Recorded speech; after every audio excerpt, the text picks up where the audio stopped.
Com a paz do Senhor Jesus. Vamos tentar esclarecer aqui uma questão. Não existe um prisioneiro religioso, prisioneiro de uma igreja cristã. Não existe um dependente de uma igreja cristã verdadeiramente livre. Se ele é dependente daquela igreja para ter uma vida espiritual, o conhecereis a verdade vos libertará, não se aplica a ele. Porque ele pode olhar ao seu redor e achar que todo mundo é prisioneiro, menos ele. Ele é prisioneiro. Então, conhecereis a verdade e a verdade vos libertará, é só até a página 9. Que dali para frente ele se torna um prisioneiro das doutrinas daquela igreja, das doutrinas daqueles líderes que lideram ele. E praticamente ele se torna um prisioneiro por causa da falsa mediação. A falsa mediação é pregação. São as pregações. As pregações cristãs, seja de padre, pastor, pai de santo, médico, seja ele qual for, nas pregações deles contém a falsa mediação. Já que Deus, quando na antiga aliança, Deus usava os homens, os profetas, para falar com o homem. Mas agora Deus fala através do seu Filho Jesus. Então, quando esses homens são pregadores, eles, na verdade, estão usurpando o lugar de Jesus, porque o único pregador é Cristo. É diferente se esses homens quisessem serem anunciador de boas novas. O anunciador de boas novas, ele dá notícia. Ele dá notícia.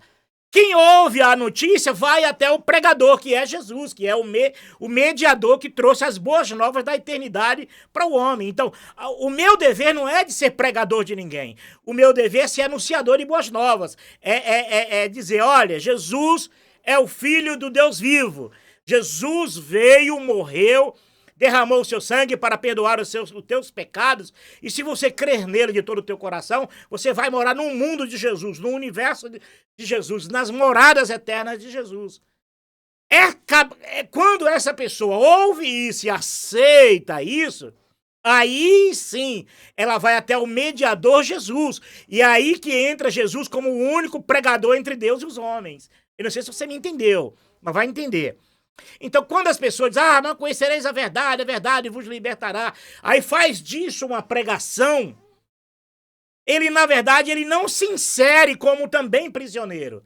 Ele acha que ele é liberto e todo mundo é prisioneiro. Um é prisioneiro do cigarro, outro é prisioneiro da jogatina, outro é prisioneiro da bebida. Ele não. Ele acha que essa contaminação que ele está vivendo, ele pensa que essa dependência dele religiosa de estar dentro de uma igreja, ele acha que isso também não é uma prisão. É uma prisão, sim. Porque ele vai ser dependente da mediação do pastor dele, do padre dele. Ele não depende de Cristo. Ele não depende de Jesus para ter uma vida espiritual. Ele depende das práticas religiosas que está incutida nas pregações dos seus líderes, e nessas pregações ele forma um caráter religioso. A vida espiritual dele é baseada nessa prisão. Olha, geralmente, o meio mais fácil que esses pregadores que tomam o lugar de Jesus como mediadores, já que as pessoas vão buscar o que eles dizem para falar com Deus. Olha, Deus está falando contigo através de mim. Então, as pessoas que creem nisso, que buscam isso, elas praticamente deixam Jesus de lado como mediador, o único mediador entre Deus e os homens. Ela tem o pastor dela como mediador dela entre Deus e elas. E por isso torna elas prisioneiras das doutrinas das igrejas deles. Voltando. Geralmente, a Bíblia, na mão desses mediadores das igrejas cristãs, torna das igrejas cristãs, correto? Vamos lá. Esses mediadores das igrejas cristãs pegam a Bíblia e E como prática e regra de fé, ela se divide em duas situações. Uma, textos positivos. Que são textos positivos? Aqueles textos vinda diretamente, ditada por Deus aos profetas ou aos apóstolos. Então são textos de confirmação, são textos chamados de textos de bênçãos, textos de concordância. Deus, eu me agrado de ti, eu sou o teu Deus, eu sou aquele que zelo por ti, eu sou o teu guardião, eu sou aquele que cuida da tua vida. Então são textos positivos. E o outro ponto é textos negativos, que são textos de repreensão. É Deus falando, usando os profetas ou os apóstolos, para dar uma repreensão, para dar um aviso de uma cobrança, tipo assim, ai de ti, Cafarnaum, ai de ti, Betsaida, se os milagres que fosse operado em ti fosse operado em Sodoma e Gomorra, eles teriam alcançado bênçãos de Deus. Então é um texto duro. Chamamos assim de textos negativos, positivos e negativos. Como esses dois mecanismos entram nas mediações humanas, nos pregadores que tomam o lugar de Deus na vida deles? De forma dedutivas. É isso mesmo, basta pegar um texto desse e deduzir ele. Você pega uma igreja que tem 100 pessoas. Eu pego a Bíblia. Se eu quiser fazer uma cerimônia antes, para dar mais aquele impacto santo, sabe? Sabe aquela coisa santa? A oração, né? Uma oração, tudo faz parte dentro desse projeto, desse plano da falsa mediação. Então eu vou estar com a outra postura, minha voz tem que estar equilibrada, não posso deixar a minha emoção negativa influenciar na mensagem, a não ser que venha acompanhado de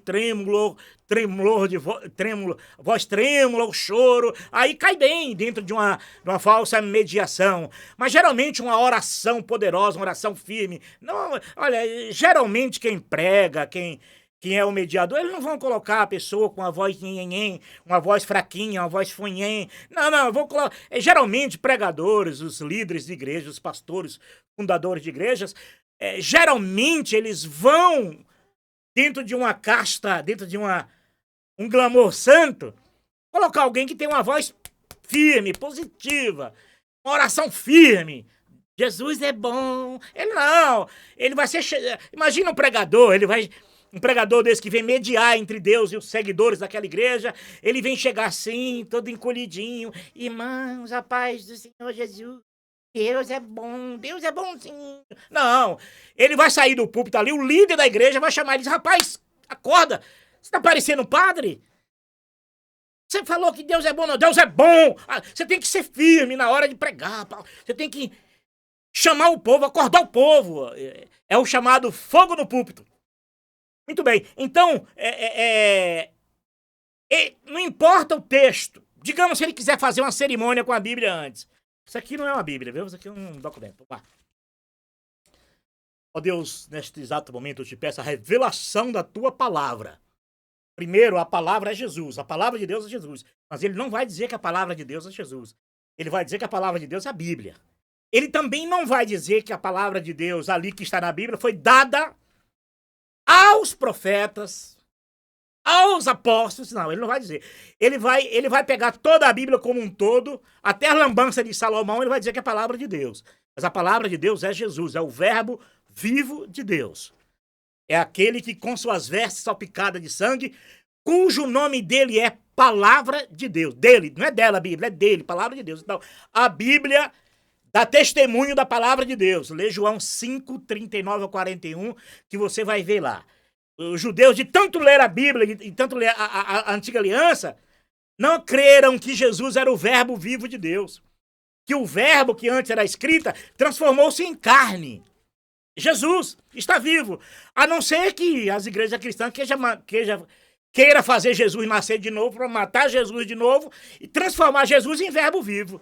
Porque se não creem que Jesus é o verbo vivo hoje, então tem que orar muito para Jesus nascer de novo, ser crucificado de novo, e hoje não seria nem crucificado, porque hoje um país democrático como Israel e muitos países no mundo jamais aceitaria a crucificação de Jesus, jamais. Então Jesus veio no tempo certo, na hora certa.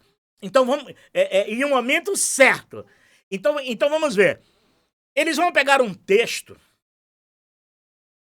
e aplicar de forma dedutiva. Deduzir. Olha, e Deus abençoou toda a casa de quem, meu Deus? De Jessé. E Deus abençoou toda a casa de Jessé. Maravilha. Eu vou deduzir na minha falsa mediação, eu vou deduzir sobre você. Se uma igreja de 100 pessoas me ouvindo, não é possível que ali não tenha 10, 15 que dizem, olha, Deus está falando comigo, que vai abençoar a minha casa. Porque na pregação, na falsa mediação, ele vai pegar aquele texto, que teve um propósito, aquele texto. Muitas, às vezes, era narrativa, é uma história no tempo, para um momento certo, para a hora certa, para a pessoa certa. Aí ele vai pegar isso na falsa mediação e deduzir para aquela família que está ali. No meio de 100, imagine no meio de 1000, um culto com 1000 pessoas presentes. É lógico que 10, 20, 30% vai sair dali, se não todos, né? Dizendo, olha, Deus falou comigo que vai abençoar a minha casa. Ele não carrega no DNA, na vida dele, aquilo que já está escrito. Não sabeis vós que o que eu penso de vós é para o bem e não para o mal? Ele não vai carregar isso. Ele vai carregar sobre ele aquela pregação daquela noite, porque só serve também para aquela noite. Que amanhã ele vai ter que voltar de novo para buscar Deus na casa de alvenaria, sabendo que o coração dele é a casa de Deus, mas ele não crê. Ele crê que Deus está na igreja na hora daquele culto e vai falar com ele através da mediação daquele pastor, daquele pregador. Deu para entender como funciona a escravidão religiosa? Como escravidão cristã. Como tornar um prisioneiro cristão? Só que não se trata de um texto bíblico. Nós estamos falando de uma Bíblia com 66 livros. Que o falso mediador ele pode tornar você prisioneiro só no livro de Gênesis. E fez Deus o homem, passamos o homem a nossa imagem e semelhança. Só isso aqui faria 100, pegasse um texto desse, pregasse em uma rua, em um lugar, faria seguidor rápido. Passamos o homem, nossa imagem e semelhança. Eu vou deduzir aquele texto que era tratando-se da criação do homem, eu vou agora aplicar ele agora na vida de quem estiver me ouvindo. Porque Deus quer fazer de você a imagem e semelhança de Deus. Deus não toma pinga. Deus não joga baralho. Deus não joga sinuca. Deus não joga dominó. Cada igreja tem uns pontos que eles atingem. Pá. Deus não gosta de praia, porque lá tem mulher nua, tem mulher de biquíni. E Deus não pode fazer de você uma pessoa que gosta dessas coisas. Eu tô falando assim, eu tô até usando um tom irônico, mas é sério. Há muitas maneiras de você fazer um prisioneiro cristão, usando a Bíblia e uma falsa mediação. Porque geralmente as pessoas que querem buscar Jesus nesses ambientes religiosos, ele não crê que Jesus está na vida dele. Ele não crê quando Jesus, por exemplo, disse assim, e está escrito que Jesus disse isso. Mateus, acho que 23, não sei, acho mais ou menos isso, né? Olha o que Jesus diz. Quando alguém vos disser, eis que o Cristo está ali no interior da casa, eis que o Cristo está ali no arraial, não deis crédito. Porque surgirão falsos cristos e falsos profetas. Os falsos cristos são ungidos. São esses mediadores que também dizem ser ungidos. Ungido é Cristo. E só um deu a vida por nós, que é Jesus. Quem são esses ungidos? Esses falsos cristos? Deu para entender a loucura Então é o seguinte, a Bíblia dá testemunho de Jesus. Jesus já falava sobre isso. Em João 5,39, diz assim, até o 41, diz assim, olha, vocês leem as Escrituras porque vocês pensam que nelas vocês têm a vida eterna, mas são elas que dão testemunho de mim. Por isso que vocês não vêm a mim para serem salvos. Porque os filhos de Israel, os judeus, não acreditavam que Jesus era a palavra viva de Deus. Eles, de tanto voltar para as Escrituras, eles não acreditaram quando o Filho de Deus vivo se tornou carne. Antes era uma profecia, e na vinda dele, trazendo com ele salvação, como diz João, né? Eis aí o reino de Deus. O reino de Deus é chegado até vós. Eles não acreditaram nisso. E essa técnica de não acreditar pela falsa mediação, ela veio varrendo séculos. E nunca teve tão forte como hoje nos nossos dias.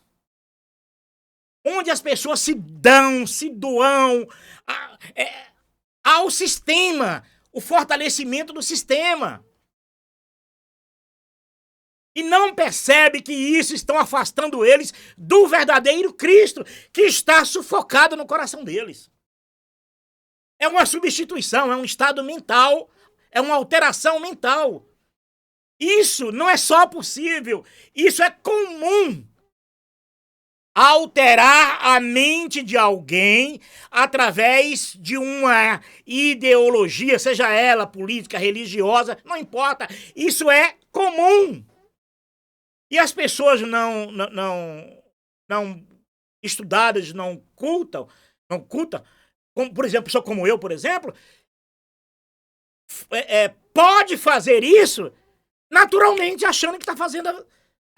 Talvez o líder religioso, o dono da igreja, o fundador da igreja, talvez tenha ciência da malandragem, da falsa mediação. A maioria não. A maioria que depende deles, uns tem um interesse financeiro, grana, dinheiro, emprego e tal. Outros não, outros é porque aprendeu assim, de berço. De berço já ouve do papai, da mamãe, papai do céu. Nós vamos buscar papai do céu na igreja. Jesus está lá na igreja, aí chega lá, tem um coral de anjos cantando, porque são cenários montados. É como um sepultamento. Olha o cenário de um sepultamento. Caixão lilás, aquelas coisas de flores, um monte de vela, ou quando se for evangélicos, são louvores tristes, mas tem flores, louvores tristes, aquelas coisas sombrias, é uma loucura no nascimento e na morte. Porque o sistema sobrevive e se enriquecem assim. É um sistema que reto se alimenta. Um alimenta o outro. Uma crença de uma igreja alimenta a crença da outra. E eles vão se aperfeiçoando com revelação, com mensagens, com pregação, com profecias. Mas tudo provém de um espírito do erro. Que o próprio Deus preparou isso. Por não derem crédito à verdade, eu enviarei um espírito de mentira para que vos engane. Acho que é Gálatas que fala sobre isso. E lá também acho que é Romanos 15, não sei, primeiro 15 ou 15 tal. Você procura lá, por não reconhecerem da glória de Deus devida. Foi que Deus fez, entregou-os às paixões, às mentiras, às invejas, a uma série de comportamentos que, na verdade, é uma condenação. Eu acho isso impressionante, porque, olha só, a condenação na justiça, quando uma pessoa comete um crime, uma delinquência, e ele é levado a um tribunal, ele é julgado, ele vai para a cadeia, vai preso. Mas quando você vê esse texto lá, acho que é o Romanos ou Hebreus, você procura lá, né? Por não derem a glória devida a Deus como Deus vos entregou as paixões, as invejas, a desobediência, e a mentira, e uma série de coisas. Também Gálatas, por não derem crédito à verdade, eu permitirei que um espírito de mentira vos engane. Então, é um juízo. Ser um cristão dependente de uma igreja é estar debaixo de um juízo de escravidão, por não dar crédito à verdade. E a verdade que deveria libertar ele, não liberta ele. Pode até libertar o vizinho dele, mas não liberta ele. Porque ele é prisioneiro daquilo, ele depende disso. Ele depende do templo de madeira, de pedra, de pau, porque ele não crê que ele é o templo verdadeiro de Deus, que o Espírito Santo de Deus habita na vida dele. Então, quando ele não crer nisso, ele está debaixo de uma condenação de viver dentro de uma igreja. Quando ele não crer que Jesus está vivo e é o único mediador entre Deus e ele está condenado a buscar a mediação do pastor dele, do pai de santo, do padre, do médico e daí por diante.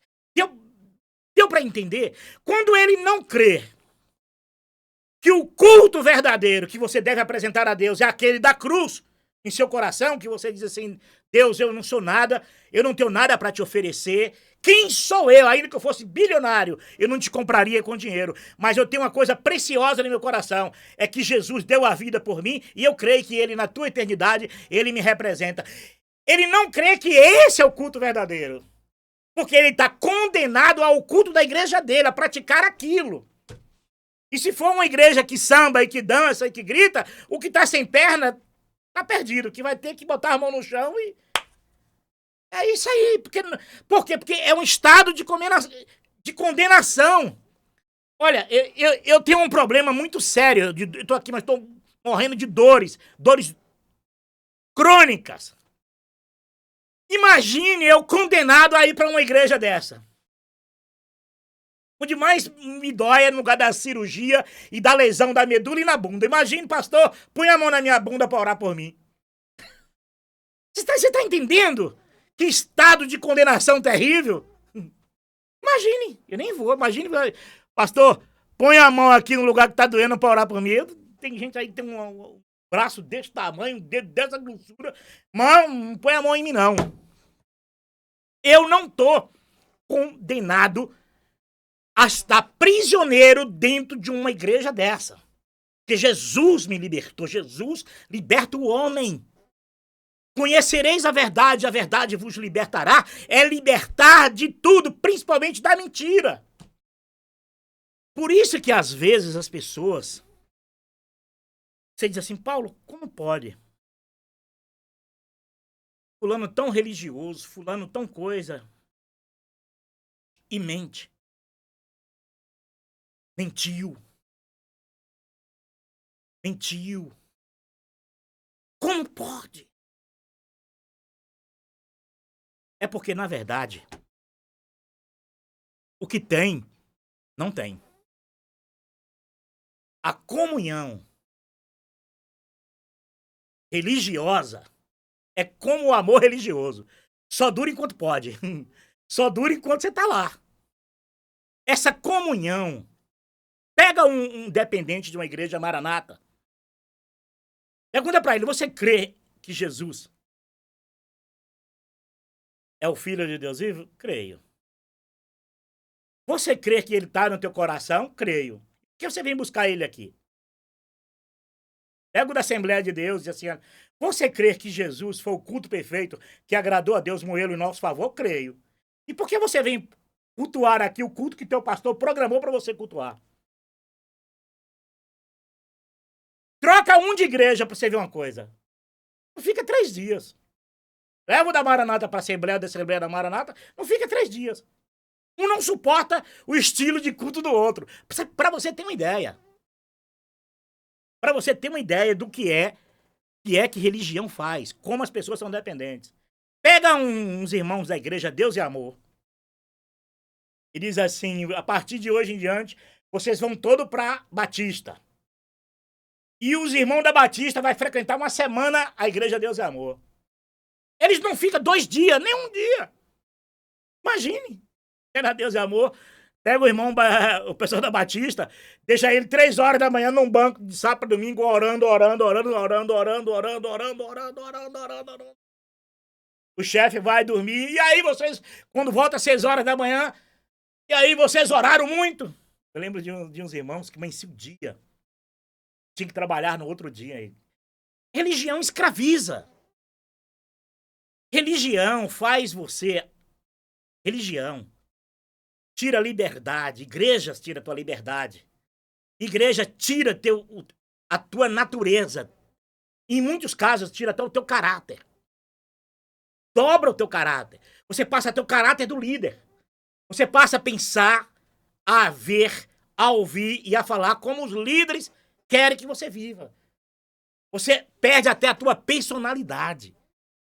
Tem casos de irmãos que não falam com pai, com mãe, que é de outra igreja. Às vezes até da própria igreja. Eu já vi casos ali de filha com mãe ali, e na própria igreja brigando ali. Levar meses sem falar com o outro. Isso tudo eu vi. E achava normal. É a mesma coisa você tá com uma doença ruim. Todo mundo doente ali com você achar aquilo normal. É a mesma coisa, você acostumar a morar na beira do córrego, na beira do rio Tietê. Você acostuma com o cheiro. Deve se acostumar, senão não morava. Na verdade, o ser humano, a todo momento, ele precisa se libertar a todo momento. O conhecereis a verdade tem que servir para todo momento. Para ele dizer assim, peraí, isso aqui tá me escravizando. Isso aqui tá tirando o que é meu. Como que eu vou buscar Deus na igreja, sabendo que Deus habita na minha vida? Tem coisa errada. Como que eu vou para uma denominação e os irmãos que acabou de... Aquela família que não tá mais vindo na igreja, ninguém mais fala com ela. Quando fala é com tirando chacota, é com desdenho. E você não consegue enxergar isso. Como que uma igreja, os pastores vão presos? Presos! Por corrupção, por roubo, roubar dinheiro da igreja. E eles continuam mandando, operando ali, tendo sinais, tendo profecia. Como que as pessoas aceitam esse mau cheiro? Por quê? Porque eles estão debaixo de uma condenação, é um juízo. Paulo está dizendo que eu, que dependo da igreja, de uma igreja, eu dependo de ser amado e amar ali os irmãos da igreja. Eu dependo de praticar aquelas doutrinas, aquelas orações intermináveis, aqueles cânticos chatos que Deus já não suporta mais. Esses cânticos chatos e nojentos. Lá desde a antiga aliança.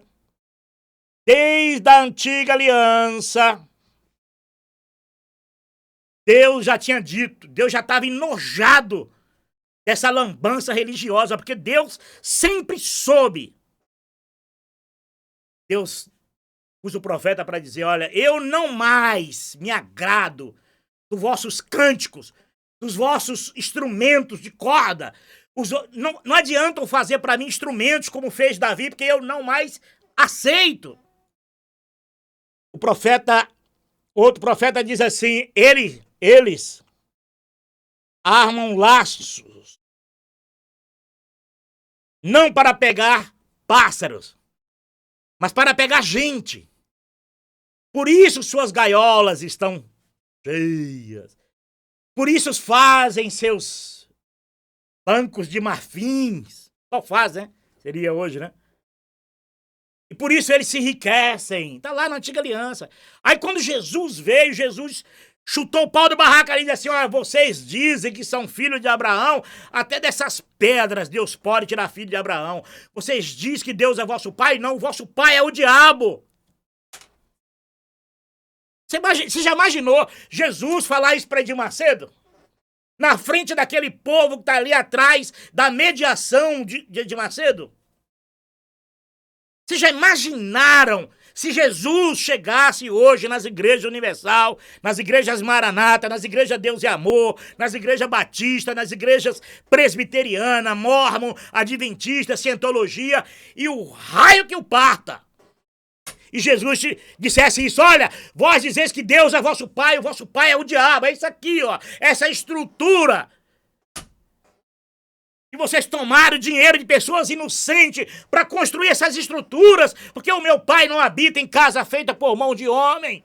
E meu pai não requer nada dos homens como se ele precisasse de alguma coisa, porque meu pai é Deus. E o vosso pai é o diabo. Você sabe o que aconteceria se Jesus fizesse isso nessas igrejas? Ele seria morto, chicoteado, seria apanhado, apedrejado. Eu tô falando aqui, mas eu tô morrendo de dor agora. Eu não vou ter que parar porque eu não tô aguentando de dor. Mas dá vontade sabe, de falar. Mas tudo bem. Alguns aprendem, alguns se libertam, alguns entendem e busca Jesus no seu coração, invoca a Deus no seu coração e será salvo por Cristo. Porque o reino de Deus é isso mesmo. Aquele que crê será salvo. Crer no Senhor Jesus será salvo toda a tua casa. Acabou. Você quer ouvir Deus falar com você? Deixe Jesus ser o mediador entre Deus e você.